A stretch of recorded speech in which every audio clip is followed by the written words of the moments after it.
Hello students, मैं हूं अभिषेक चौहान। मेरे हाथ में एसएससी सीजीएल टीयर 2 का 2022 का इंग्लिश का क्वेश्चन पेपर जो कि 3 मार्च 2023 को हुआ था एसएससी के लेट शेड्यूल की वजह से।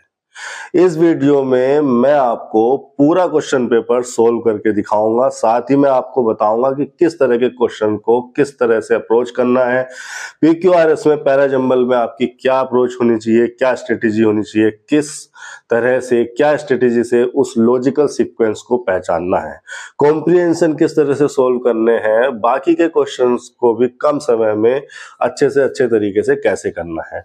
जिन बच्चों का एग्जाम है आने वाली 25, 26, 27 अक्टूबर को, वो बच्चे मेरी बातें ध्यान से सुने, क्योंकि पूरे क्वेश्चन पेपर में मैं आपको हर क्वेश्चन का पैटर्न, उसका डिजाइन, उसके पीछे एग्जामिनर की क्या इंटेंशन रही होगी, एग्जामिनर क्या चेक करना चाहता है, क्या एबिलिटी, क्या स्किल चेक करना चाहता है, और इस तरह के क्वेश्चन अगर दोबारा देखने को मिलते हैं तो किस तरह से कम समय में उन्हें अच्छे से अच्छे तरीके से करना है। चाहे वो कॉम्प्रिहेंशन हो, चाहे वो पीक्यूआरएस हो, चाहे वो क्लोज टेस्ट हो, जरूरी है उसके लिए आपकी समझ। ठीक है, तो काम करते हैं आपकी समझ पर। शुरू करते हैं पहले सेंटेंस से। मैं थोड़ा साइड हो जाता हूं ताकि आप पहले सेंटेंस को देख सकें, पहले क्वेश्चन को देख सकें। पहला क्वेश्चन है, अरेंज करना है, वही एबीसीडी पैराजंबल कुछ भी कह दीजिए। ठीक है, पढ़ते हैं। 4 सेंटेंस है एबीसीडी, इनको अरेंज करना है। पहला सेंटेंस पढ़ते हैं। Road accidents have become very common in India. Condition of roads in India is pathetic. Increasing number of vehicles leave little space on roads. Roads are narrow and remain congested most of the time. देखो, हमेशा मैं बार बार ये कहता हूं आपसे, 4 sentence का sequence पहचानना difficult होता है, आसान होता है। 2 सेंटेंस का लॉजिकल सीक्वेंस या लॉजिकल ऑर्डर पहचानना। तो आप वो 2 सेंटेंस पकड़िए पहले, जो आगे पीछे आएंगे, किसके बाद कौन सवाल आएगा, वो 2 सेंटेंस आप पहचानिए। देखो, आपको पता लग रहा होगा कि बी के बाद डी आना है, क्योंकि बी में बताया गया है condition of roads in India is pathetic. Roads are narrow and remain congested most of the time.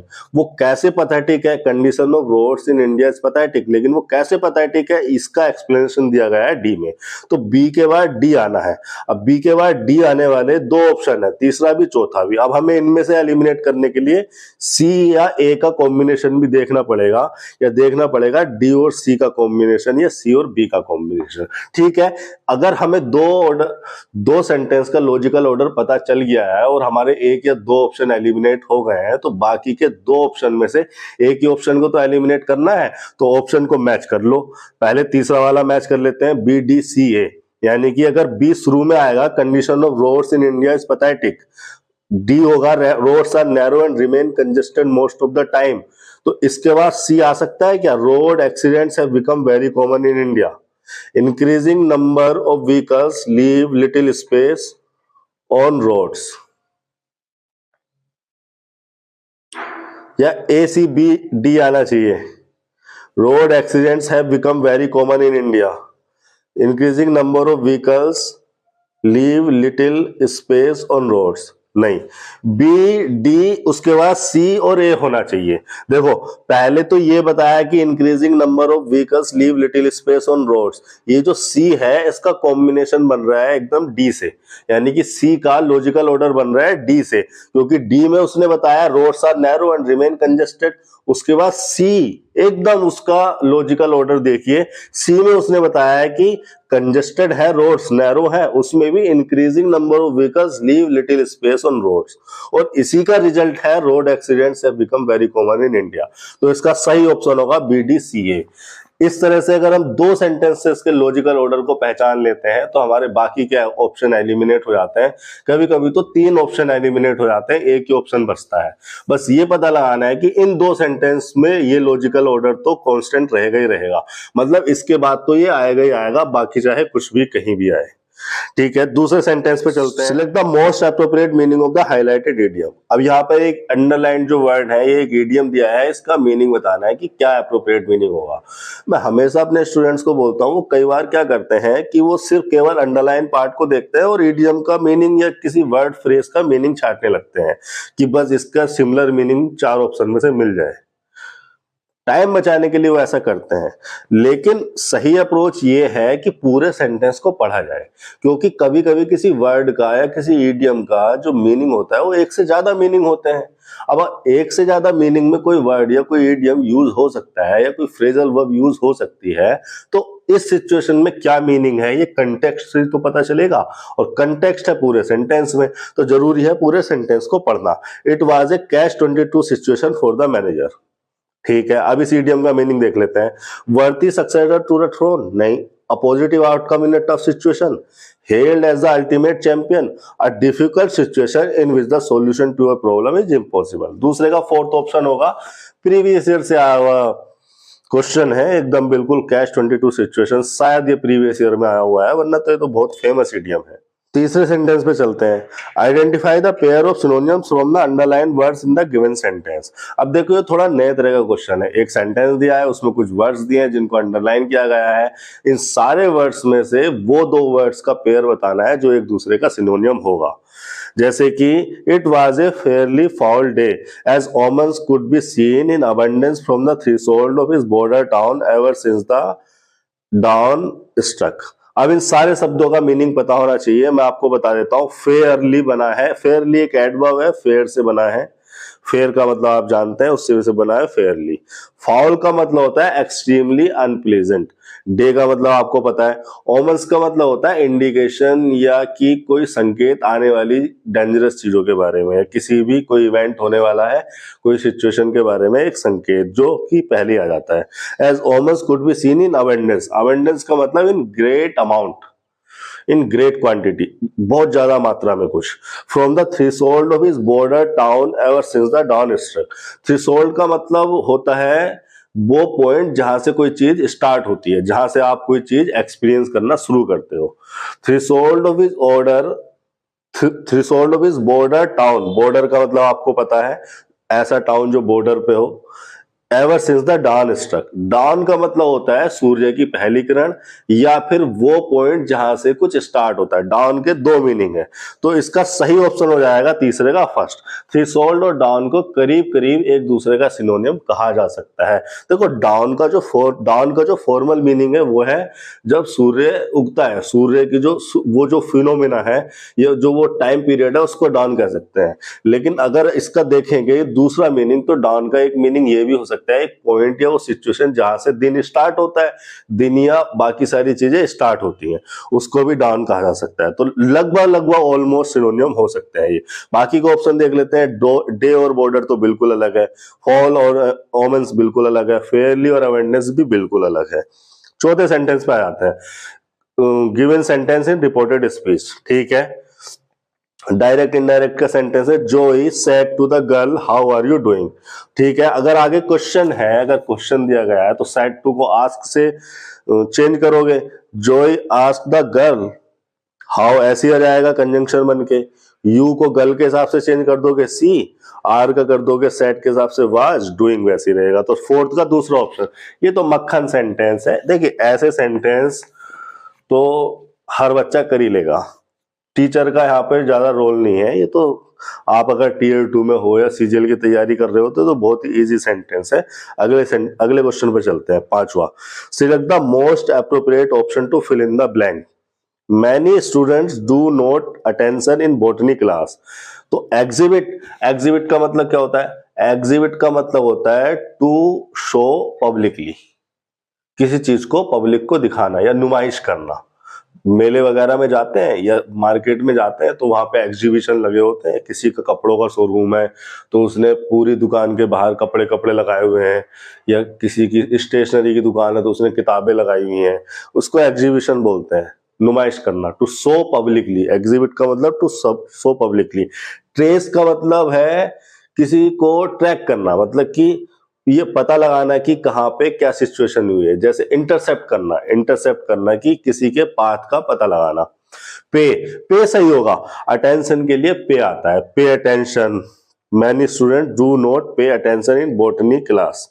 Drive भी नहीं होगा, तो 5 होगा, थर्ड ऑप्शन सही हो जाएगा। देखिए वोकैब बेस्ड क्वेश्चन है, अगर आपको इंग्लिश की किताब है या न्यूज़पेपर पढ़ने की आदत है तो ये बहुत ही आसान क्वेश्चन है आपके लिए। और पे अटेंशन टू समथिंग, पे हीट टू समथिंग, ठीक है, ऐसे वर्ड्स के साथ पे आता है। छठे क्वेश्चन पे चलते हैं। एरर बतानी है इसमें। Dan needed help to get the tight coat of him. देखो सेंटेंस है तो इसकी स्ट्रक्चर को तोड़ लेते हैं, ज्यादा देर नहीं लगेगी, पता चल जाएगा। सेंटेंस लिखा हुआ है Dan needed help to get the tight coat of him.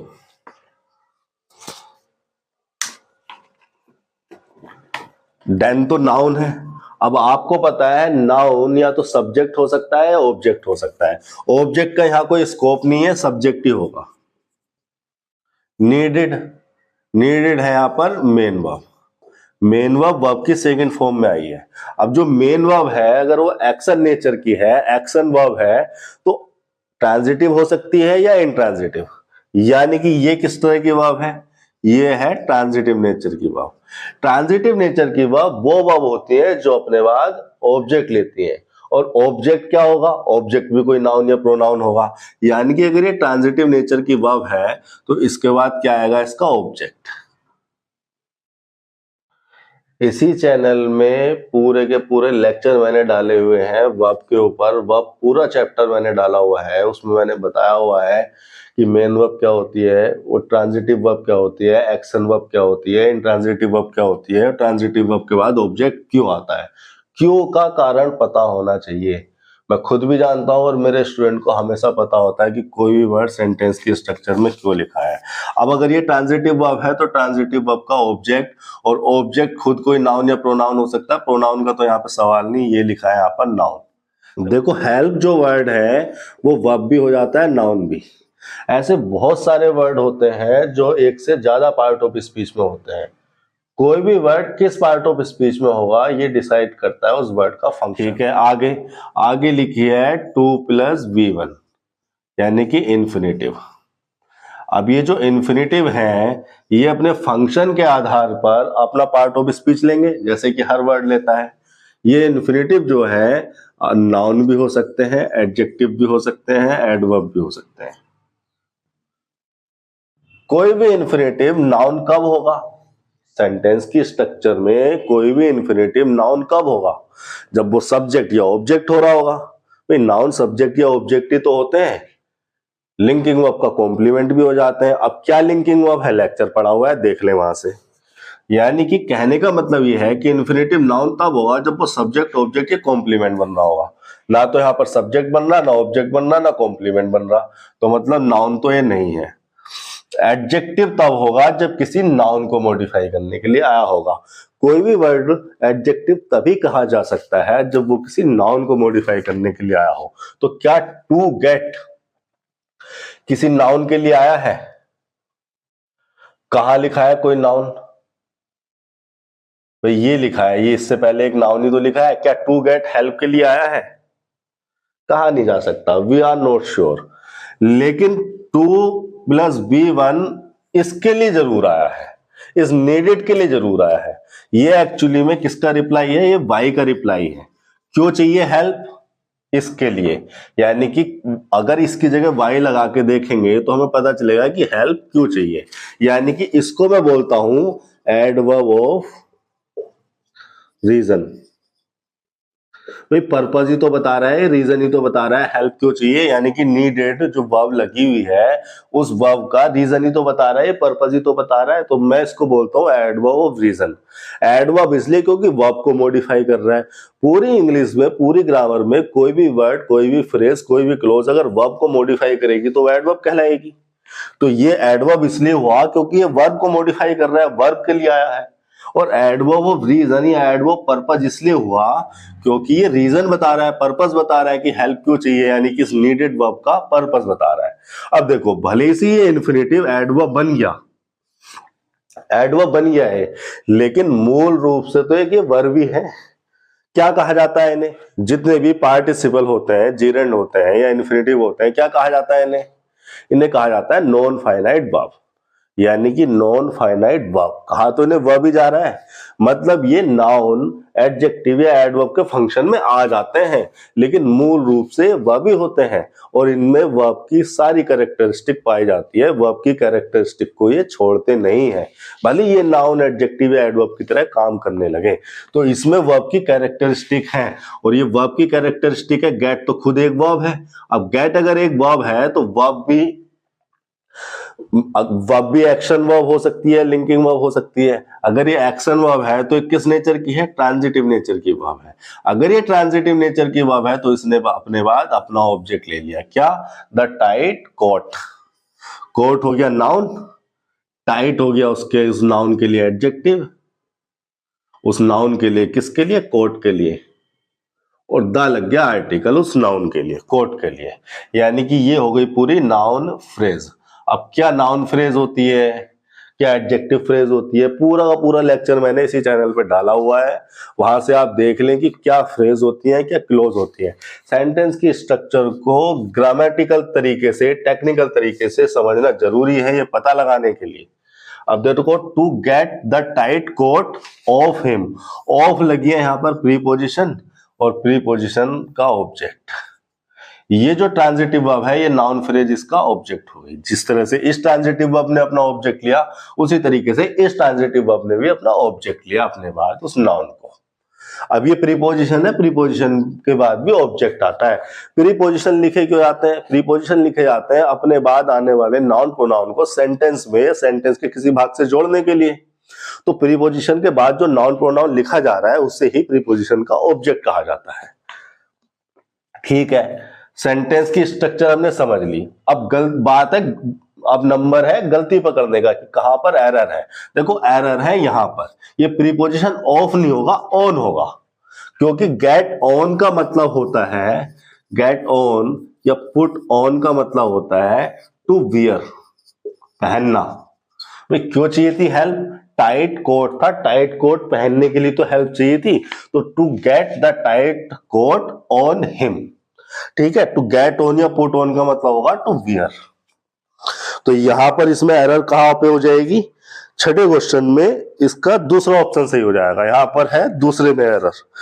ठीक है, सातवें पे चलते हैं। सातवां फिर से एक जंबल्ड ऑर्डर है, इसके सेंटेंसेस को पढ़ेंगे और समझेंगे। The temperature of the world has increased, resulting in a global temperature. The melting of the ice caps will increase the sea level, thereby drowning many island coastal regions. The increased amount of carbon emission is considered as the reason behind global warming. The increase in the global temperature is melting the polar ice caps. फिर से हमें वही करना है, दो sentence के, किन्हीं दो सेंटेंस के लॉजिकल ऑर्डर को, सीक्वेंस को पकड़ना है। ये पता लगाना है कि इसके बाद तो ये आएगा ही आएगा। ठीक है, पता लगाते हैं। ओके, देखो आप अगर ध्यान से देखोगे तो डी के बाद बी आना है। डी में क्या बताया उसने? डी में उसने मेल्टिंग पोलर आइस कैप के मेल्टिंग को इंट्रोड्यूस किया है। डी में उसने बताया the increase in the global temperature is melting the polar ice cap, मतलब इस फिनोमेना को, पोलर आइस कैप के मेल्ट को डी में उसने इंट्रोड्यूस किया है। अब बी को देखो, the melting of the ice cap will increase the sea level, thereby drowning many island and coastal regions. यानी कि डी के बाद बी तो होना ही होना है। डी में उसने मेल्टिंग आइस कैप को, पोलर आइस कैप के जो मेल्ट होने की प्रोसेस है, इसको इंट्रोड्यूस कराया। बी में उसने ये बताया कि जो मेल्टिंग आइस कैप की, इससे क्या होगा, इससे आगे क्या होगा, इससे सी लेवल बढ़ जाएगा, आइलैंड को और कोस्टल रीजन को डुबा दिया जाएगा। यानी कि डी बी तो होना ही होना है। अब डी बी वाला ऑप्शन देख लेते हैं। डी बी एक ही ऑप्शन में है, दूसरे ऑप्शन में, तो इसको भी चेक कर लेते हैं। बाकी ये शुरू कैसे हो रहा है? ए सी से। अब ए सी का कॉम्बिनेशन देख लो या सी डी का कॉम्बिनेशन देख लो। अगर ये लॉजिकल ऑर्डर भी फिट बैठ रहा होगा तो यही ऑप्शन सही हो गया, वरना तो और दिमाग थोड़ा और लगाना पड़ सकता है। The temperature of the world has increase resulting in global warming. अब सी देखा, the increased amount of carbon emission is considered as a reason behind global warming. सही है। पहले ए में उसने ग्लोबल वार्मिंग को इंट्रोड्यूस कराया, सी में उसने बताया कि इसके पीछे का रीजन क्या है, तो ए सी डी बी हो जाएगा। ओके, अब देखो सी को भी डी से लिंक किया गया है, रीजन बिहाइंड ग्लोबल वार्मिंग बताया, फिर उसी चीज को बताया था increase in the global temperature. Global warming क्या है, ग्लोबल टेम्परेचर में इंक्रीज ही तो है।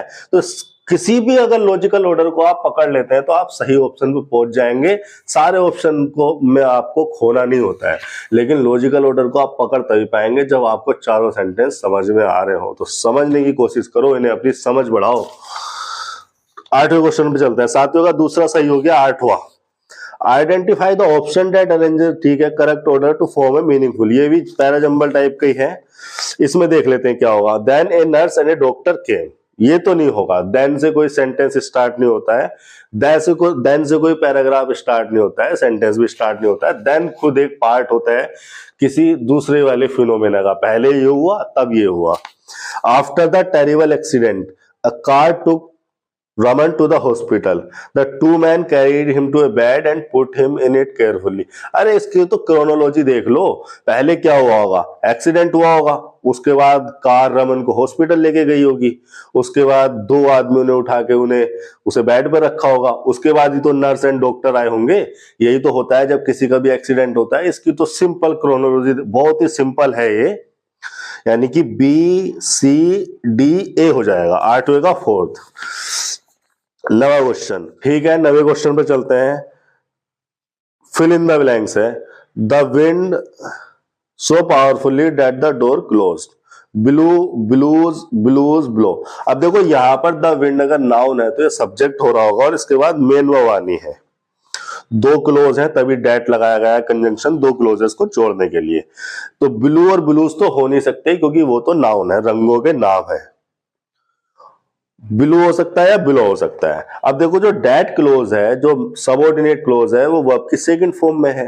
एक तो यहां से क्लू मिलेगा कि यहां पे सेकंड फॉर्म आ सकती है, लेकिन जरूरी नहीं आएगी। मेन क्लोज प्रेजेंट में भी हो सकती है, सबऑर्डिनेट क्लोज अगर पास्ट में है तो उससे कोई फर्क नहीं पड़ रहा। मेन क्लोज अगर पास्ट में है तो सबऑर्डिनेट क्लोज को पास्ट में ले आना पड़ेगा, या फिर सबऑर्डिनेट क्लोज जो हो वो एडवर्ब ऑफ टाइम क्लोज हो, when, while, as soon as, after, before, इन सब से शुरू होने वाली हो, अनटिल, इन कंजंक्शन से शुरू हो रही हो, और सबऑर्डिनेट क्लोज टाइम बता रही हो मेन वर्ब वाली क्लोज का, मेन क्लोज के मेन वर्ब वाले एक्शन का। ठीक है, तो ये बात समझिए आप। तो नो का हो जाएगा फर्स्ट। फर्स्ट क्यों, देखो द विंड जो है सिंगुलर है, अनकाउंटेबल कहा जा सकता है इसको। अगर बिलो लगाते तो बिलोज लगाते, तो यानी कि नो का हो जाएगा फर्स्ट। बहुत आसान था ये भी। 10वां वन वर्ड सब्स्टिट्यूशन है। Photographers who follow celebrities to get their pictures to sell them. Editor नहीं, एडिटर का काम अलग होता है। एडिटर का काम होता है कि क्या छपेगा क्या नहीं छपेगा अखबार में, उसको एडिट करना। ये चीज हटाओ, ये चीज गलत है, नहीं ये चीज नहीं होनी चाहिए, नहीं ये अप्रोप्रिएट नहीं है, उसको एडिट करना, वो एडिटर का काम होता है। पपराजी, पपराजी ही उस पर्सन को कहते हैं जो फेमस लोगों के आसपास इर्द गिर्द इधर उधर घूमता रहता है, उनका फोटो लेके, फिर वो उनका फोटो लेके क्या करता है, किसी मैगजीन को दे देगा, किसी न्यूज़पेपर वाले को भेज देगा, ठीक है, या किसी एल्बम वाले को दे देगा, ये करता है पपराजी। रिपोर्टर का मतलब तो आप जानते हैं, इंटरव्यूअर का मतलब आप जानते हैं, जो इंटरव्यू लेते हैं, यानी कि 10 का दूसरा हो जाएगा। ठीक है, अब चलते हैं 11वें सेंटेंस पे, जो कि एक पैराजंबल है। देखो 4 सेंटेंस दिए हैं ABCD, इनको पढ़ना है, समझना है, और किन्हीं भी 2 सेंटेंस के बीच में उस लॉजिकल ऑर्डर को, सीक्वेंस को पहचानना है, जो कि कांस्टेंट रहेगा, जो कि होना ही होना है। When faced with uncertainty, humans look out for the action of others and become a victim of ineffective rational thinking during compelling, confusing situation. एक सिनेरियो, एक कंटेक्स्ट क्रिएट किया गया है कि ऐसा होता है तो ऐसा होता है। According to him, अब देखो मैंने आपसे कहा है कि प्रोनाउन शुरू में पैराग्राफ के यूज नहीं होते हैं। पैराग्राफ को या किसी भी लैंग्वेज को या किसी भी सेंटेंस को लिखने का तरीका ये होता है कि आप पहले नाउन को इंट्रोड्यूस करोगे, फिर पैराग्राफ में कहीं भी उसके लिए प्रोनाउन आ सकता है। पहले आप राम के बारे में बताओगे ना, राम को आपने बता दिया पहले सेंटेंस में, तो अब दूसरे तीसरे सेंटेंस में उसके लिए ही लिख सकते हो, हिम लिख सकते हो कहीं भी। तो अब अकॉर्डिंग टू हिम मतलब बी से तो ये स्टार्ट नहीं होना है, तीसरा ऑप्शन तो एलिमिनेट ही कर दो, फिर भी पढ़ लेते हैं, इससे और क्लू मिल सकता है। According to him in an emergency we tend to forget that everybody else observing the event is also likely to be looking out for social evidence. ठीक है, देखो एवरीबॉडी एल्स यूज किया है, यहां से क्लू मिलता है कि कोई और पर्सन भी है, शायद ह्यूमंस के बारे में बात कर रहा हूं। Robert B Cialdini explains this reaction with a psychological phenomena called pluralistic ignorance. This reaction कौन सी रिएक्शन? जिसकी बात ए में की गई है, यानी कि ऐसा होता है तो ह्यूमंस ऐसा रिएक्ट करते हैं जब वो कंफ्यूजिंग कंपेलिंग सिचुएशन में होते हैं, तो वो दूसरों की तरफ देखते हैं, यार ये कैसे कर रहा है, हम भी ऐसे कर ले तो हो जाएगा क्या। यानी कि सी, ए के बाद सी होना है। अब ए के बाद सी कौन से ऑप्शन में? ए के बाद सी ए के ऑप्शन में, चौथे ऑप्शन में। यानी कि अब मैं लगभग श्योर हूं कि ए के बाद सी है तो चौथा ऑप्शन होगा, और बी से भी स्टार्ट नहीं हो रहा वो। अब चौथे ऑप्शन को 100% कंफर्म करने के लिए उसको इसी ऑर्डर में मिला के देख लो ना, इसको वेरीफाई कर लो। ए से शुरू हुआ, सी आ गया, उसके बाद बी, अकॉर्डिंग टू हिम। अब देखो रॉबर्ट बी सियाल्डिनी का जिक्र हो गया, उसके लिए अकॉर्डिंग टू हिम लगा सकते हैं, यानी कि ए सी बी सही हो जाएगा। D, since we all prefer to appear poised and flustered among others we are likely to search for answers pleasantly, यानी कि यही ऑप्शन सही हो जाएगा, ए सी बी डी। जो डी है वो भी सही सीक्वेंस में है, A C B D, B के बाद डी आ सकता है, वी यूज किया है उसने सबके लिए, ह्यूमंस के लिए। 11वें का हो जाएगा चौथा ऑप्शन। इस तरह से आपको कॉम्प्रिहेंशन पढ़ना है, कम से कम समय लेते हुए इन चीजों को करना है। 12वां सेंटेंस देख लेते हैं। Select the incorrectly spelled word. Incorrect word को बताना है। Grieve, gravely, guarantee, groan. Guarantee की स्पेलिंग गलत है, GUAREN दे रखा है, ANTEE होना चाहिए। ग्रेवली, ग्रीव आपको पता है ग्रीवांसेस, ग्रीव से बना है ग्रीवांसेस, है ना, कंप्लेन वगैरह। ग्रॉन 12वें का फर्स्ट हो जाएगा। 13वां देख लेते हैं। Select the most appropriate meaning of the highlighted idiom. The team members seem to be running around in circles. Running around in circles. Hardly any time to breathe, नहीं। To be extremely successful, नहीं। Very dynamic and hard working, to be very active but with few results. देखो कोई अगर तुक्का ही मारेगा ना तो भी सही कर लेगा इसको।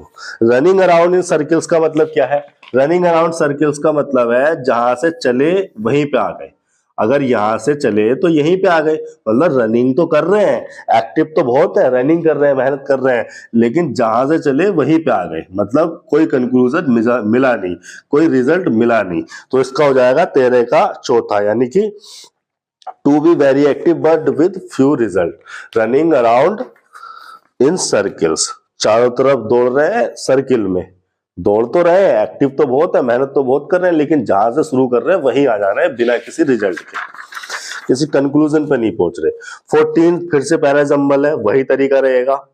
She shot the movie on the widest canvas possible using the same kind of equipment that captured Star Wars landscapes and applied a muted color grading to every frame.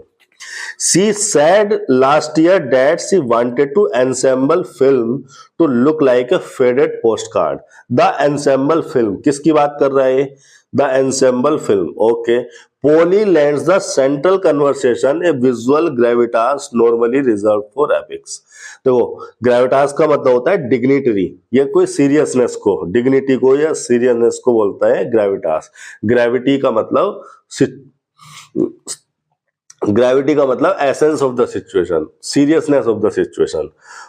D देख लेते हैं। Women talking adopted by the writer director Sarah Polley from Miriam Toews 2018 novel is vibrant cinema.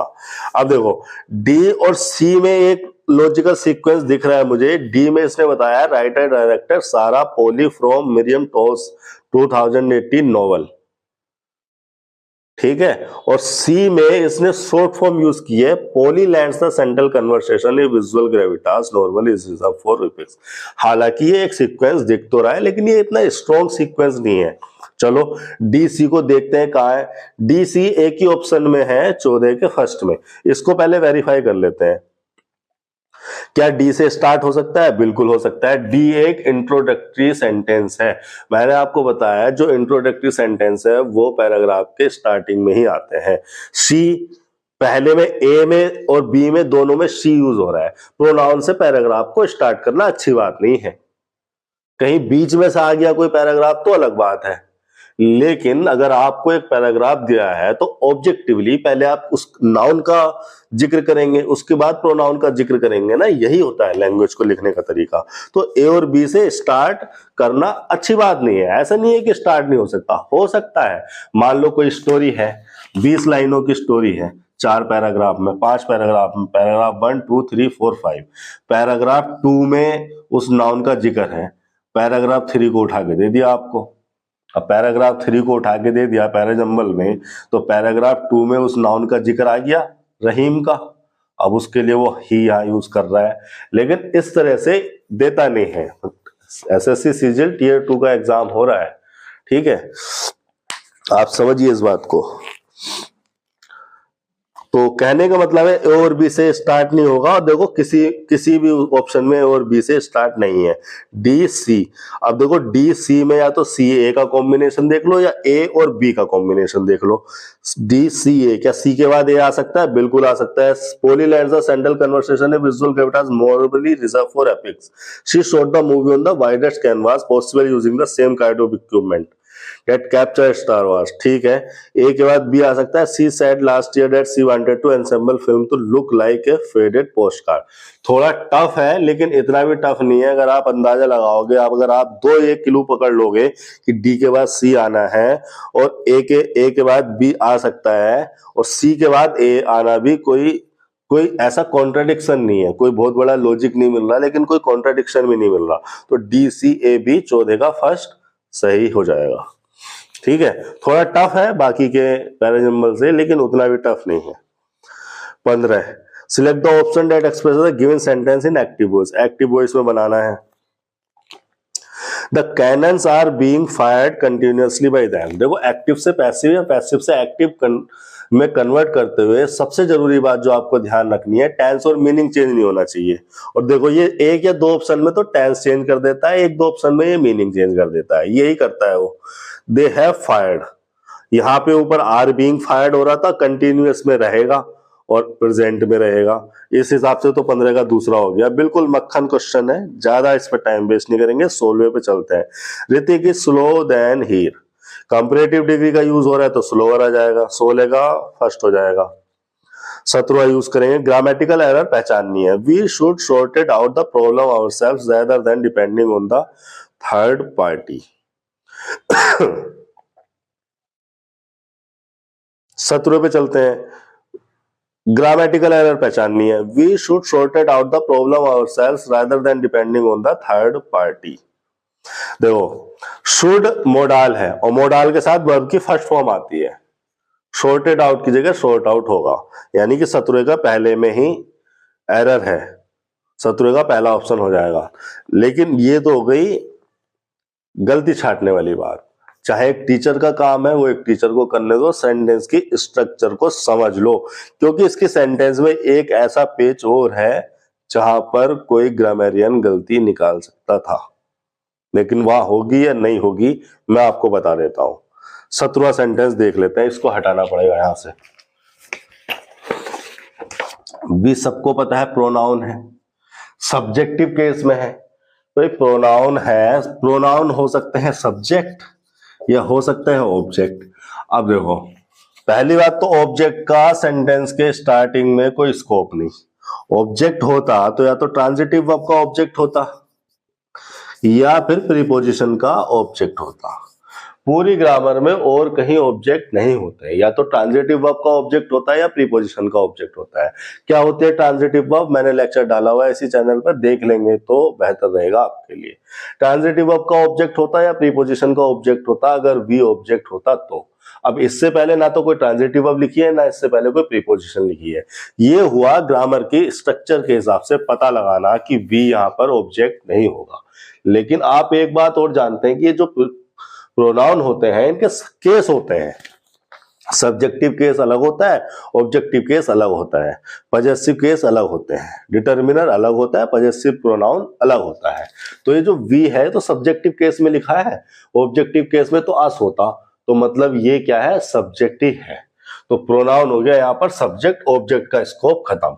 Should क्या है, should है helping verb, या you कहिए modal. अब modal helping verb है तो इसके बाद जो लिखी जाती है ये मेन वर्ब है, और ये जो मेन वर्ब है ये लिखी जाती है बेस फॉर्म में। देखो किसी भी वर्ब में इन्फ्लेक्शन लाया जाता है, एस लगाया जाता है, ईडी फॉर्म में लाया जाता है, उसे वर्ब की सेकंड फॉर्म बनाया जाता है, या वर्ब की आईएनजी फॉर्म या थर्ड फॉर्म लिखा जाता है, क्योंकि हमें टेंस या स्टेट को कैरी करना होता है। मोडाल टेंस को या टाइम को कैरी नहीं करते, मोडाल से आप टेंस नहीं बता सकते, तो यहां पर ईडी की जरूरत ही नहीं है। शॉर्ट हो गया मेन वर्ब।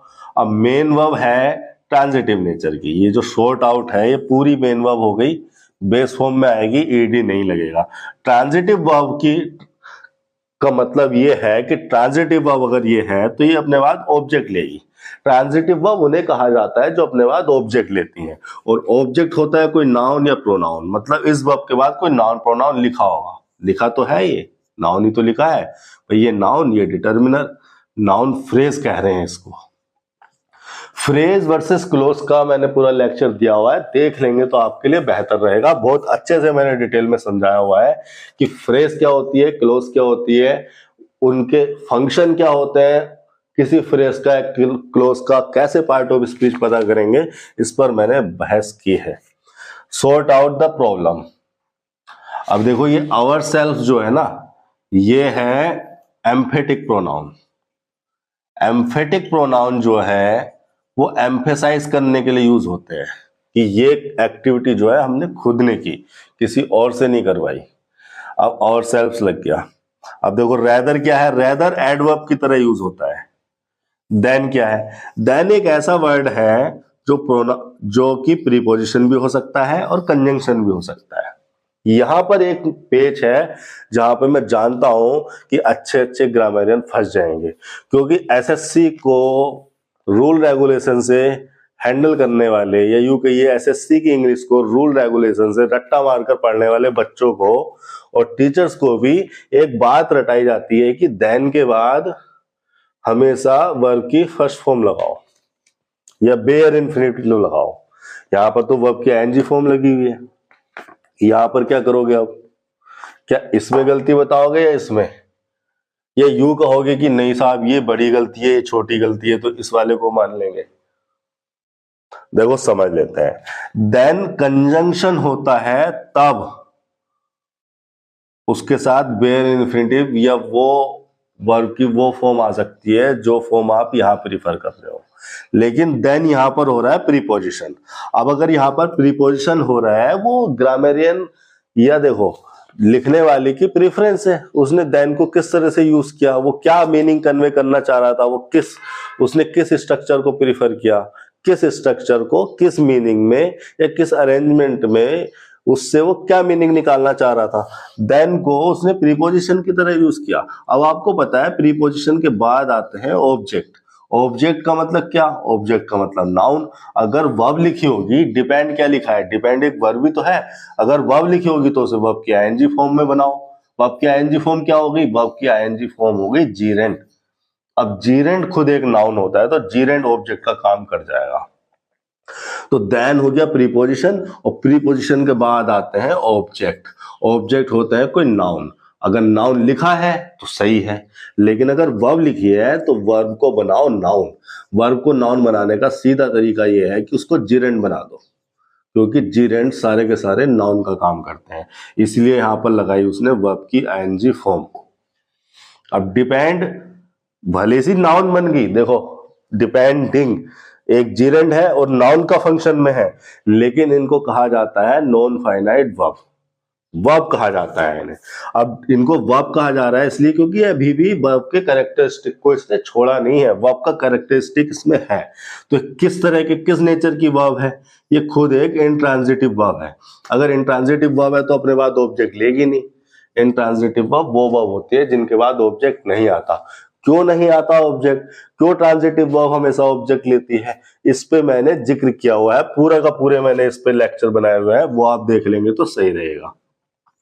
इंट्रांजिटिव वर्ब के बाद ऑब्जेक्ट आना नहीं था, यहाँ पे लिखा था प्रीपोजिशन, प्रीपोजिशन ने अपना ऑब्जेक्ट ले लिया the third party, party noun हो गया, इसको एडजेक्टिव, इसको आर्टिकल।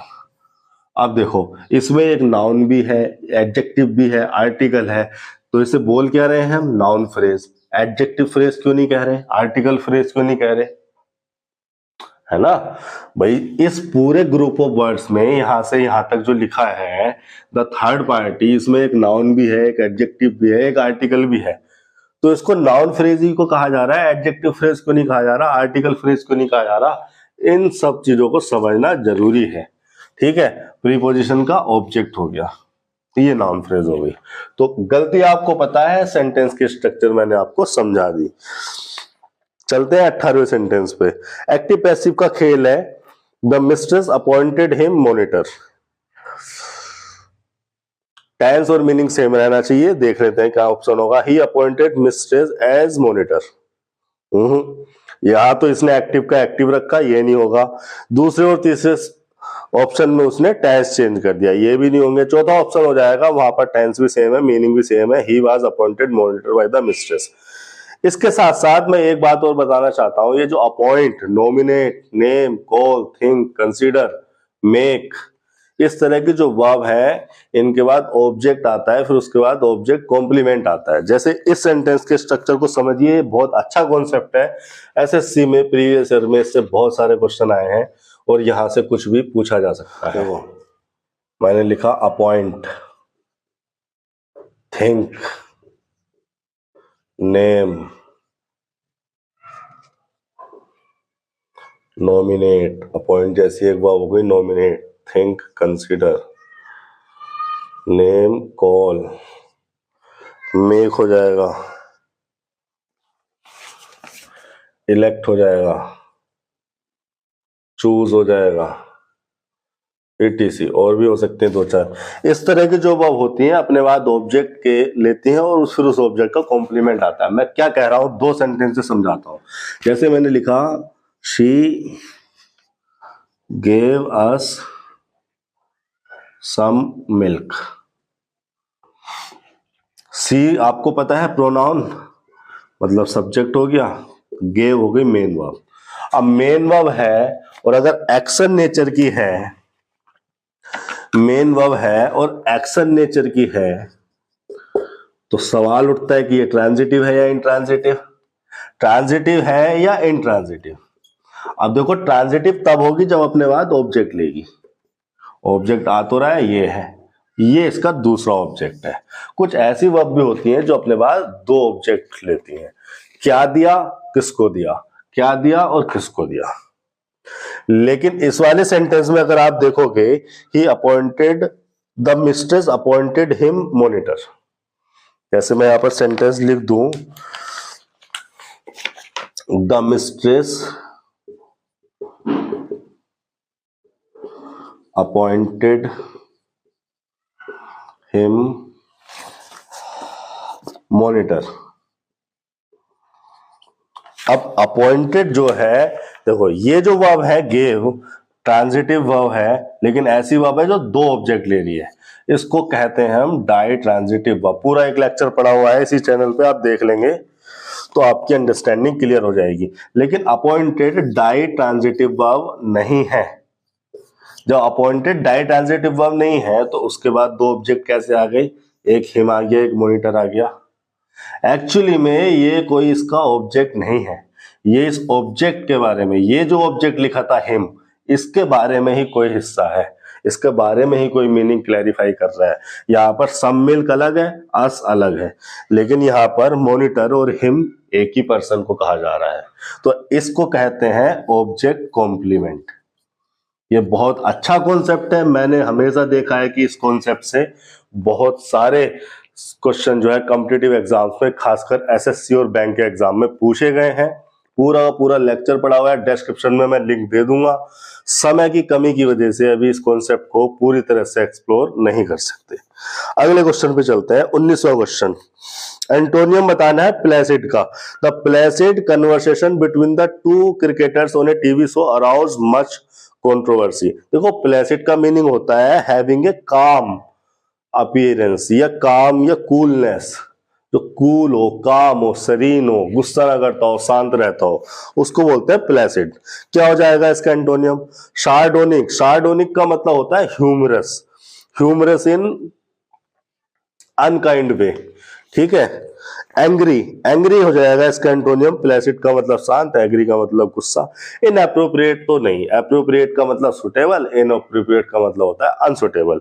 इनफॉर्मल का मतलब नहीं, फॉर्मल का मतलब होता है जो एक फॉर्म के हिसाब से हो, फॉर्मेट के हिसाब से हो। इनफॉर्मल का मतलब जो उस फॉर्मेट के, उस फॉर्म के हिसाब से ना हो, ठीक है। 19 का हो जाएगा दूसरा ऑप्शन। 20वें पे चलते हैं। Tia wanted a dog that was then Larry's dog. Then लगा रखा है तो कंपैरेटिव डिग्री छाट लो इसमें से, स्मार्टर एंड स्ट्रोंगर हो गया 20 का 4। वन वर्ड सब्स्टिट्यूशन बताना है, someone who is reserved and शाई। शोफियर, शोफियर कहते हैं किसी अमीर आदमी के ड्राइवर को जो पढ़ा लिखा होता है, समझदार होता है, ठीक है। Chauffeur means a person who drives the car for a rich and famous person, famous people, ठीक है। एक्सट्रोवर्ट, एक्सट्रोवर्ट उस पर्सन को कहते हैं जो बाहर के लोगों से बहुत ज्यादा घुलता मिलता है, सोशली एक्टिव होता है। इंट्रोवर्ट जो सोशली एक्टिव ना हो, ठीक है। ये जो आपका है someone who is reserved and शाई, रिजर्व का मतलब अपने आप में रहना, किसी दूसरों से बात ना करना, शाई रहना, इसका सही हो जाएगा इंट्रोवर्ट। टॉकेटिव का मतलब होता है बातूनी, ठीक है, वर्ब जो बहुत ज्यादा शब्दों का यूज करता हो, verbose, talkative. Question number 22, passive active का खेल है। Marvel comics created Superman. Okay, देखो पहले में टेंस चेंज कर दिया, दूसरे में टेंस सेम रखा है, माई मार्वल कॉमिक्स, ये सही है। तीसरे में भी टेंस चेंज कर दिया। चौथे में पैसिव तो सही है लेकिन बाई मार्वल कॉमिक्स हटा दिया उसने, तो दूसरा बेटर है चौथे ऑप्शन से। दूसरा नहीं होता तो फिर चौथे को सही करना पड़ता है, तो 22 का हो जाएगा दूसरा। 23वां फिर से जंबल ऑर्डर है, वही करेंगे, सेंटेंसेस को पढ़ेंगे, समझेंगे तेजी से और किन्हीं दो सेंटेंस के बीच में उस लॉजिकल ऑर्डर को, सीक्वेंस को पकड़ने की कोशिश करेंगे। On the afternoon of that eventful day, अब देखो दैट इवेंटफुल डे आ गया, यानी कि पैराग्राफ में पहले उस इवेंटफुल डे का जिक्र होना चाहिए, तभी तो हम लिख सकते हैं that eventful day. On the afternoon of that eventful day I stood on the porch dumb expectant and guessed vaguely from my mother's signs and from the hurrying to and fro in the house that something unusual was about to happen. So I went to the door and waited on the steps. I did not know what the future held of marvel or surprise for me, and anger and bitterness had preyed upon me continually for weeks, and deep languor had succeeded this passionate struggle. The most important day I remember in all my life is the one on which my teacher Annie Mansfield Sullivan came to me, and I am filled with wonder when I consider the immeasurable contrast between the two lives which it connects. And it was the 3rd of March 1887, 3 months before I was 7 years old. अब देखो पहले sentence में on the afternoon of that eventful day, यानी कि जिस day की बात हुई थी उसका जिक्र सी में है, यानी कि पहले सी आएगा फिर ए आएगा। अब सी के बाद ए कितने ऑप्शन में है? एक ही ऑप्शन में है, 23 के 3rd में, यानी कि ये सी के बाद तो ए आना ही आना है। लेकिन अब इसको वेरीफाई कर लेते हैं जरा, डी भी पढ़ लेते हैं। सी ए, उसके बाद D. The afternoon sun penetrated the mass of honeysuckle that covered the porch and fell on my upturned face, and my fingers lingered almost unconsciously on the familiar leaves and blossoms which had just come forth to greet the sweet southern spring. ठीक है, सी के बाद ए आ जाएगा, ए के बाद D आ जाएगा, क्योंकि the afternoon का जिक्र उसने ए में कर रखा है, उसी आफ्टरनून के बारे में उसने और ज्यादा क्लैरिफिकेशन दिया है डी में कि उसमें क्या क्या हुआ आफ्टरनून में। तो C A D B, okay, B भी डी के बाद सही है, कोई उसमें कॉन्ट्रास्ट नहीं है। 23 का हो जाएगा 3rd। 24 देख लेते हैं। The doctor has fill in the blanks advise medicine for the treatment of the disease. Presented, present का मतलब होता है टू गिव या प्रोवाइड समवन विद समथिंग, किसी को किसी चीज देना, मतलब किसी पर्सन को कोई चीज देना। प्रोस्क्राइब का मतलब होता है नॉट टू अलाउ समथिंग, किसी अथॉरिटी या किसी डेजिग्नेटेड पर्सन के लिए यूज किया जाता है जो कि अलाउ या डिसअलाउ कर सकता है चीजों को। प्रोस्क्राइब का मतलब होता है टू अलाउ समथिंग। प्रिवेंट का मतलब होता है, प्रिवेंट का मतलब होता है to stop something from being happen, किसी चीज को होने से रोक देना, प्रिवेंट। प्रिस्क्रिप्शन आपने पढ़ा होगा, जो डॉक्टर्स हैं वो प्रिस्क्रिप्शन देते हैं, तो यहाँ पर जो प्रिस्क्रिप्शन है वो प्रिस्क्राइब वर्ब से ही तो बना है, तो यहाँ पर एडवाइस की जगह क्या हो जाएगा, प्रिस्क्राइब्ड हो जाएगा। The doctor has prescribed medicine for the treatment of the disease. 24 का 4। प्रिस्क्राइब का मतलब होता है to say what medical treatment someone should have. 25 select the sentence that contains no spelling error. Okay, error ना हो। The grandeur of the ancient Roman Empire visible in many monuments in Italy and Greece. The grandeur of the वो, इसने चारों sentence में जो एक word है Grandhomme, इसको वेरी कर रखा है। बाकी के मेरे ख्याल से रोमन एम्पायर सेम है, many monuments, Italy, Greece same ही है। ग्रैंडो में मतलब इन चार ऑप्शन का जो ये वर्ड है ग्रैंडो, इसको वेरी कर रखा है, मतलब इसी में गलती होगी। क्या होनी चाहिए सही स्पेलिंग? पहला, 25 का पहला होगा, पहला ऑप्शन सही है क्योंकि ग्रैंडो की स्पेलिंग होती है GRANDEUR। इसका मतलब होता है तो quality of being very large and splendid and beautiful, कोई चीज बड़ी है और बहुत सुंदर है, भव्य, विशाल, इसको कह देते हैं। 26 पे आ जाइए। एंटोनियम बताना है क्लैंडस्टाइन का। The reputed officer was removed from his post as he was having a clandestine affair. Clandestine का मतलब होता है प्लान और डन इन ए सीक्रेट वे। सरप्टिशियस का मतलब भी वही होता है, सरप्टिशियस का मतलब भी डन और plan in a secret way, mysterious way. तो यानी कि 26 का क्लैंडस्टाइन और सरप्टिशियस तो एक दूसरे के सिनोनियम हो गए। कैजुअल भी नहीं होगा, कैजुअल का मतलब होता है नॉट फॉर्मल। ओवर्ट हो जाएगा, ओवर्ट का मतलब है डन ओपनली, पब्लिकली, जो सबको खुलेआम सबके सामने कर दिया। अमोरस का मतलब होता है एक्सप्रेसिंग सेक्सुअल डिजायर या expressing romantic love for someone. ठीक है, 26 का थर्ड हो जाएगा। 27 पे आते हैं। The management wants to restriction at the work place. Break नहीं, सेटल, सेटल डिस्प्यूट को किया जाता है इम्पोज, पेनल्टी के लिए, रेस्ट्रिक्शन के लिए, फाइन के लिए, ऐसे वर्ड्स के लिए क्या आता है, इम्पोज। रेस्ट्रिक्शन कोई एक्सेप्ट थोड़ी करता है, किसी पे वो थोपी जाती है, इम्पोज की जाती है। तो 27 का हो जाएगा थर्ड। 28 में चलिए। So help me heaven the man cried I shall never lie again. Direct indirect है। The man requested heaven to help in and see that he lie again. पहले ऑप्शन में तो इसने नेवर लाई का लाई कर दिया, मीनिंग ही चेंज हो गया, ये नहीं होगा। दूसरा देख लेते हैं। The man called upon heaven to witness his resolve that he would never lie again. हो सकता है। अगला ऑप्शन पढ़ते हैं, 28 का तीसरा। कई बार ऐसा होता है कि दो गलत ऑप्शन दिए होते हैं, दो सही दिए होते हैं, तो दो सही में से जो ज्यादा सही है उसको छांटना है। ठीक है, ऐसा भी, ऐसी सिचुएशन तो नहीं है, चेक कर लेते हैं। The man called heaven and order, order तो नहीं किया है, ठीक है, वो मीनिंग नहीं है सेंटेंस का। द मैन क्राउज आउट, चौथे में तो उसने टेंस ही चेंज कर दिया मेरे ख्याल से। हाँ, तो 28 को हो जाएगा दूसरा।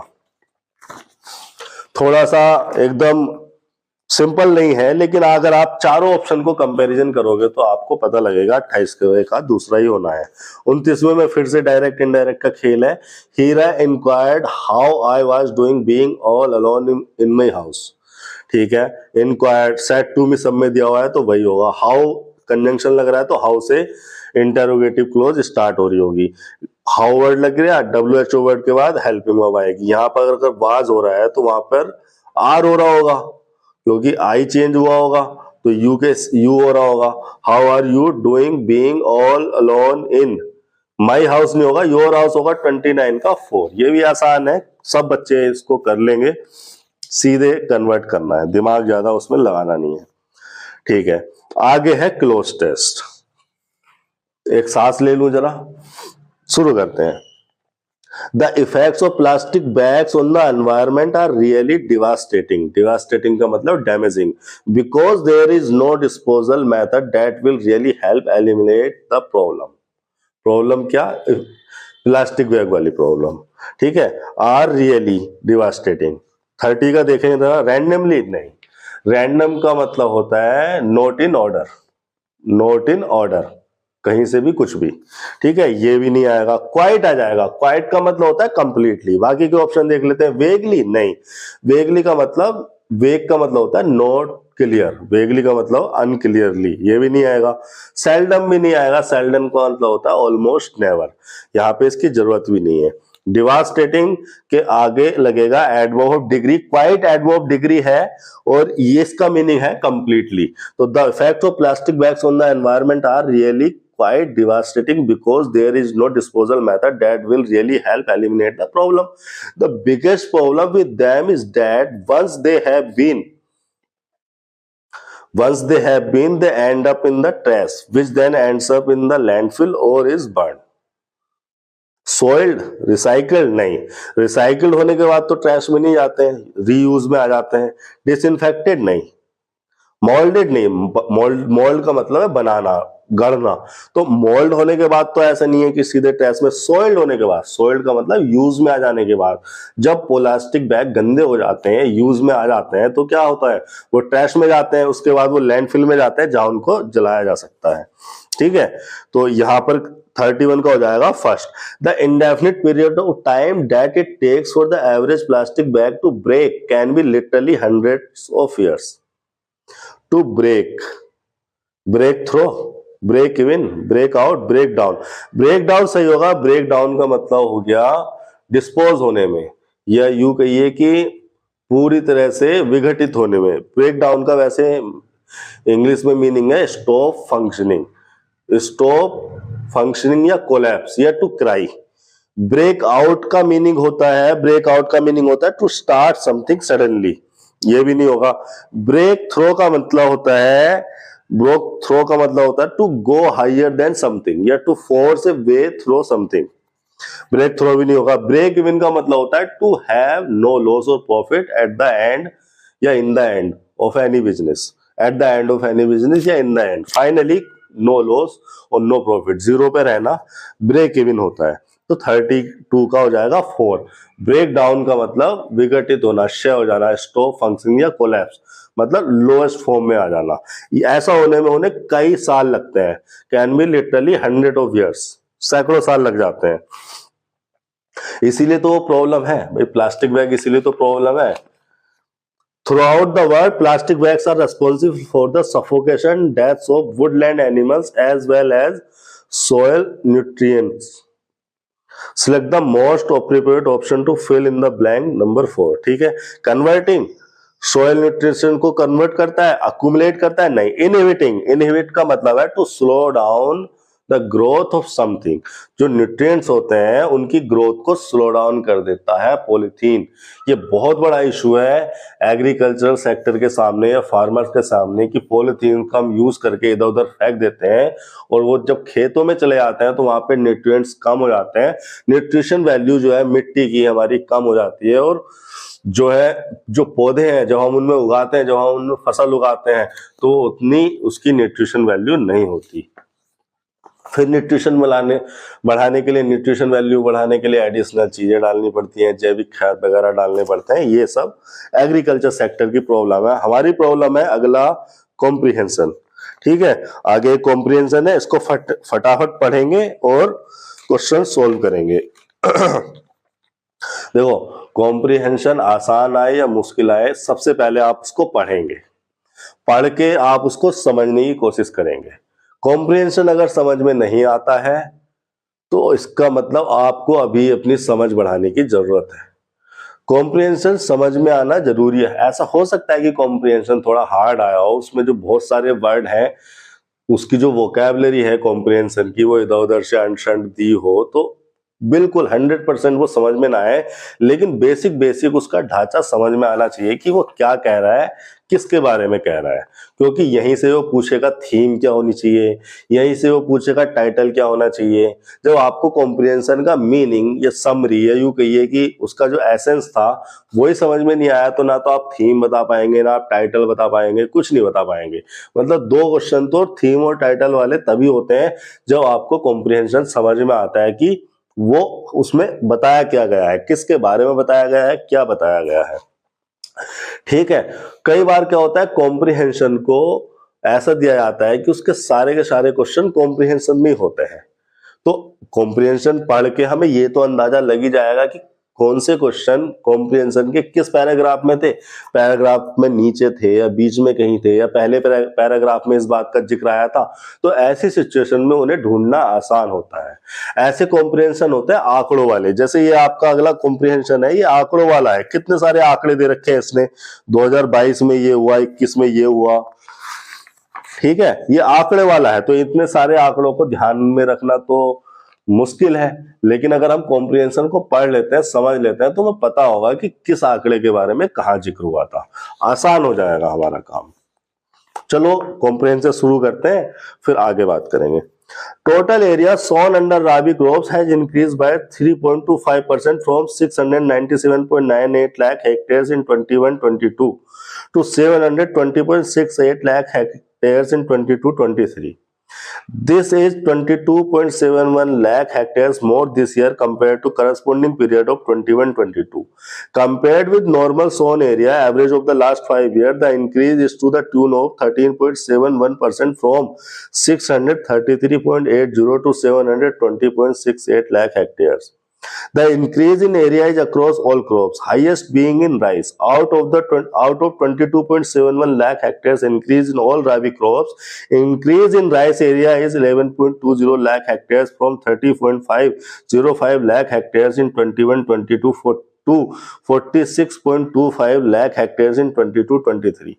However, this is lower than normal sown area of 47.71 lakh hectares. Maximum increase in area under rice is in states of Telangana as West Bengal. Okay. आगे area under oilseeds increased by 7.31% from 102.36 lakh hectares during 21-22 to 109.84 lakh hectares this year. The increase in area under oilseeds at the rate of 7.31% is more than double the rate of increase of 3.25% in all crops together. Rajasthan, Madhya Pradesh and Chhattisgarh accounted for major expansion in area of oilseeds. Rapeseed and mustard contributed maximum in increasing oilseeds area during this rabi season. Mustard area increased by 7.77 lakh hectares from 91.25 lakh hectares in 21-22 to 98.02 lakh hectares in 22-23. Thus, out of 7.49 lakh hectares increase in area under oilseed, rapeseed and mustard alone accounted for 6.44 lakh hectares. Pulse production is being focused to make countries self-sufficient in these commodities. Area under pulses increased by 0.56 lakh hectares from 167.31 to 167.86 lakh hectares. Moong, bean and lentil accounted for increase in area under pulses. The United Nations General Assembly has declared the year 2023 as the International Year of Millets, and India is at the forefront in celebrating the event in a big way. In order to create awareness about the benefits of millet as superfood and to meet its growing demand around the world, the government is promoting millet production through the NFSM Nutri Cereal component of National Food Security Mission program in 212 districts of 14 states. Coors cum Nutri Cereal saw an increase of 2.08 lakh hectares in area under cultivation from 51.42 lakh hectares in 21-22 to 53.49 lakh hectares in 22-23. मेरे साथ उल्टा होता है, मैं जब धीरे पढ़ने लगता हूं तो मैं गलतियां करने लगता हूं, मुझे तेज तेज पढ़ने की आदत है। तो पहला क्वेश्चन आ जाता है 34 पे। The main theme of the passage is increase in the production of pulses area under rabi crop in the last 5 years. Last 5 year का तो जिक्र नहीं है, 21-22 और 22-23 का जिक्र है। Increase in the area of rabi crops in 2023 increase in the area of oil seeds like mustard. देखो लास्ट 5 ईयर का तो जिक्र ही नहीं है, पहला तीसरा चौथा इनमें से कोई हो सकता है, लेकिन अगर हम ध्यान दें तो पूरे के पूरा जो कॉम्प्रिहेंशन है वो केवल पल्सेस या केवल ऑयल सीड या मस्टर्ड पे नहीं है, उसमें राइस भी बताया गया है, रेप सीड भी बताया गया है, मतलब सभी तरह की फसलों के बारे में बताया गया है। मेनली इसका ये होना चाहिए, increase in the area of rabi crops in 22-23। Logical way में सोचे तो 34 का थर्ड होना चाहिए मेरे हिसाब से, और यही इसका आंसर होगा 35। In on which of the following crops is the Indian government specially focusing this year? Millet. ये तो सबको पता है, इस बार मोदी जी और सारी जो एग्रीकल्चर मिनिस्ट्री है मिलेट मिलेट चिल्ला रही है। ये तो अगर कॉम्प्रिहेंशन नहीं भी होगा आपसे पूछा जाएगा तो भी आप बता दोगे, और इसमें लिखा है साफ साफ। लास्ट पैराग्राफ में देखिए, in order to create awareness about the benefits of the millets as superfood and to meet its growing demand around the world, the government is promoting millet production through the NFSM Nutri Cereal component of National Food Security Mission program in 212 districts of 14 states। ठीक है, millet millet चिल्ला रही है government इस साल से। Which state recorded the maximum increase in sown area of the rice crop? Rice crop, इसके बारे में जिक्र आया होगा, देखो पैराग्राफ में शायद कहा था, यहाँ पे ऑयल सीड्स के बारे में बात हो रही है, रेप सीड मस्टर्ड के बारे में, यहाँ पल्स आ गई, यहाँ आ गया आपका मिलेट। राइस के बारे में जिक्र पहला राबी क्रॉप, दूसरे पैराग्राफ की लास्ट लाइन में देखिए राइस के बारे में बात हुई है। ठीक है, तेलंगाना एंड वेस्ट बंगाल, तो ऑप्शन में है तेलंगाना, तो तेलंगाना सही हो जाएगा। 37 match of the following crops with the area, millets, pulse और मस्टर्ड। आगे दे रखा है उनका लाख हेक्टेयर्स, 98.02 लाख हेक्टेयर्स तो किसका हुआ था ये? रेपसीड और मस्टर्ड का। ठीक है, तो मस्टर्ड वाले पे क्या आना चाहिए? सी का 1 होना चाहिए, सी का 1 होना चाहिए। पल्सेस का, पल्सेस वाले पैराग्राफ में चलिए, पल्सेस वाले पैराग्राफ में, ठीक है, बस ये पैराग्राफ में से मिलाने हैं। टोटल मार के मैं आपको बता दूं कि मस्टर्ड जो है 98.02 लाख हेक्टेयर्स में, ये जो है लास्ट थर्ड पैराग्राफ में इसके बारे में दिया है, तो सी का 1 हो जाएगा। A1 B3 C2 A2 B3 C1 A3 B1 C2 A2, ये दूसरा वाला ऑप्शन हो जाएगा 37 का दूसरा। सी का 1 से एक ही कॉम्बिनेशन दिया हुआ है, 37 का दूसरा। आगे फिर एक कॉम्प्रिहेंशन है, छोटा सा लग रहा है, आसान सा लग रहा है, देख के फटाफट पढ़ते हैं, समझते हैं और क्वेश्चन करते हैं। My grandmother like everybody's grandmother was an old man, she had been old and wrinkled for the 20 years that I had known her. People said that she once had been young and pretty and had even had a husband, but that was hard to believe. My grandfather's portrait hung above the mantelpiece in the drawing room. He wore a big turban and loose-fitting clothes. His long white beard covered the best part of his chest, and he looked at least 100 years old. He did not look the sort of person who would have a wife or children. He looked as if he could only have lots and lots of grandchildren. As my grandmother being young and pretty, the thought was almost revolting. She often told us of the games she used to play as a child. That seemed quite absurd and undignified on her part, and we treated it like the fables of the prophets she used to tell us. 38 appropriate title for the given passage. My grandmother, grandmothers, my grandfather के बारे में तो नहीं, grandfather का जिक्र तो थोड़ा है, ग्रैंडमदर के बारे में ज्यादा बताया हुआ है, द ग्रैंड चिल्ड्रन नहीं। अब माई ग्रैंडमदर, ये ग्रैंडमदर्स, माई ग्रैंडमदर हो जाएगा। पैराग्राफ स्टार्ट ही माई ग्रैंडमदर से हो रहा है और ज्यादातर इंफॉर्मेशन उसने माई ग्रैंडमदर के बारे में दी है, ग्रैंडमदर्स के बारे में तो कोई इंफॉर्मेशन ही नहीं है। 38 का फर्स्ट हो जाएगा। 39 select the most appropriate fact from the given option. ये 4 ऑप्शन दिए हैं, इनमें से जो फैक्ट है मोस्ट अप्रोप्रिएट उसे बताना है। ग्रैंडमा वाज 20 years old, ये तो पॉसिबल ही नहीं है।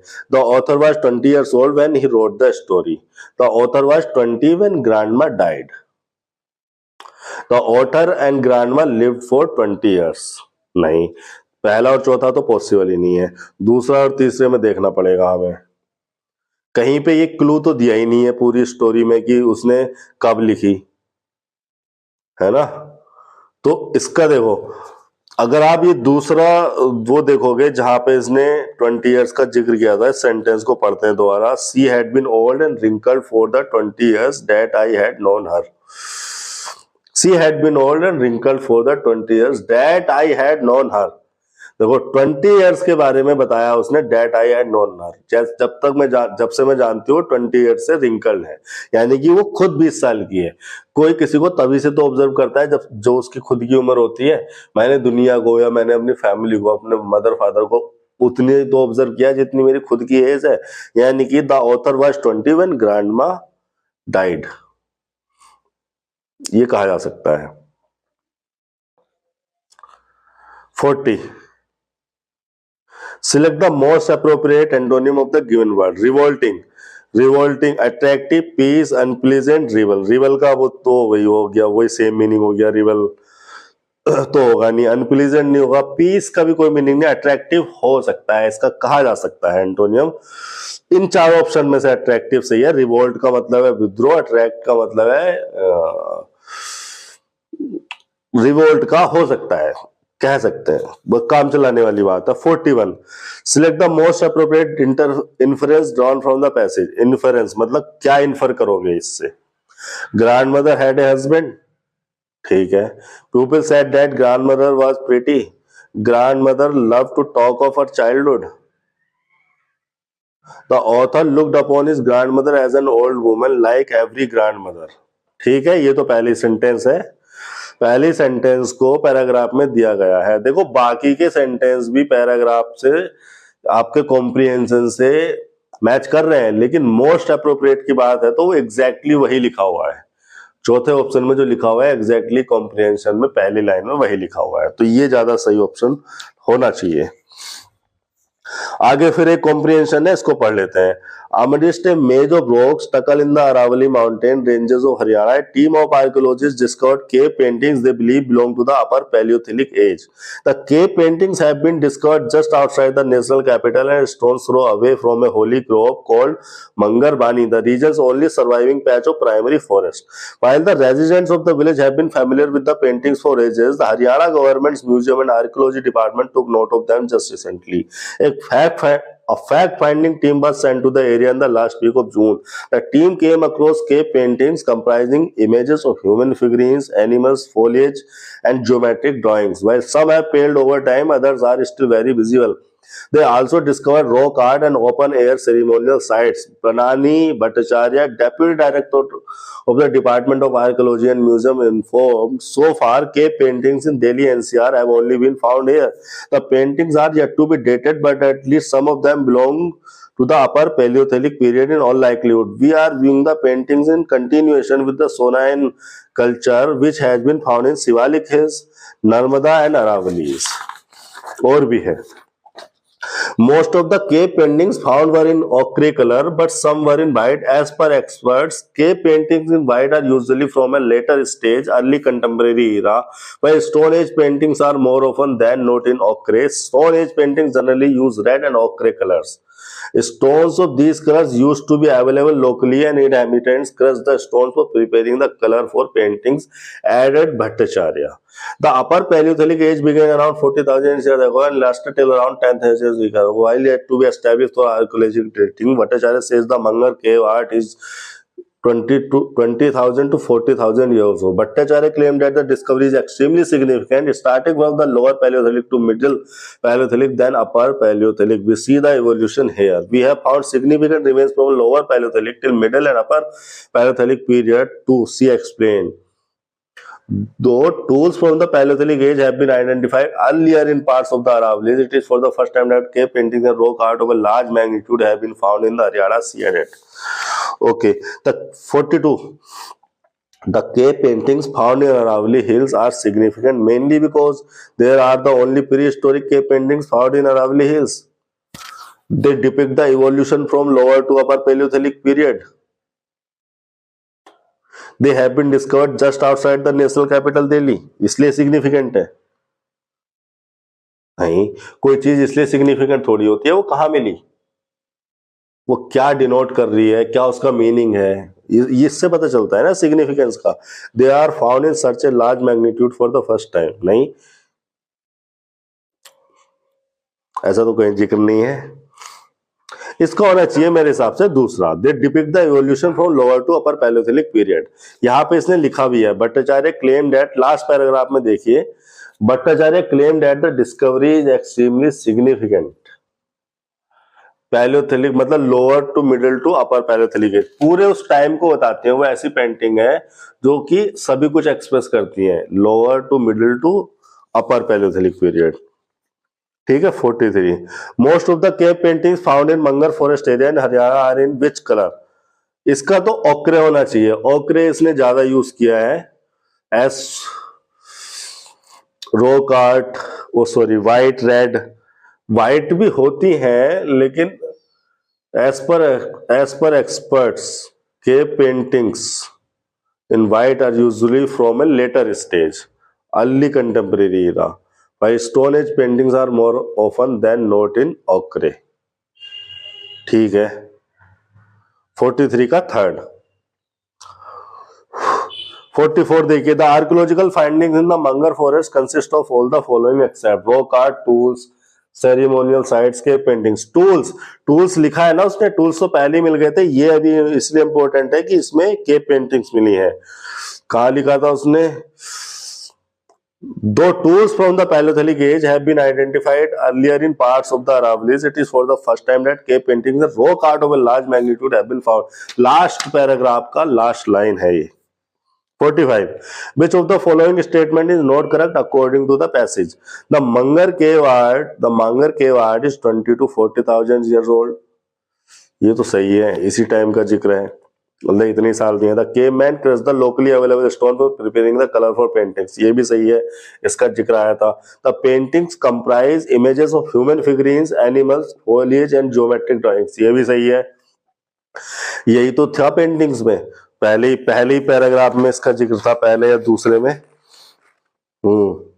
सही है। नोट करेक्ट बताना है ना हमें। The paintings in red belong too early contemporary era. Early contemporary era कहां पे लिखा है, अभी तो पढ़ा था ये सेंटेंस, ये सेकंड लास्ट पैराग्राफ का दूसरा सेंटेंस पढ़िए। As per experts cave paintings with white are usually from a later stage. Early contemporary era कह रहा है लेटर स्टेज को, और लेटर स्टेज में मिली थी व्हाइट, और ये कह रहा है रेड मिली थी, तो 45 का हो जाएगा 4। इस तरह से आपको क्वेश्चन पेपर को समझना है, अटेम्प्ट करना है।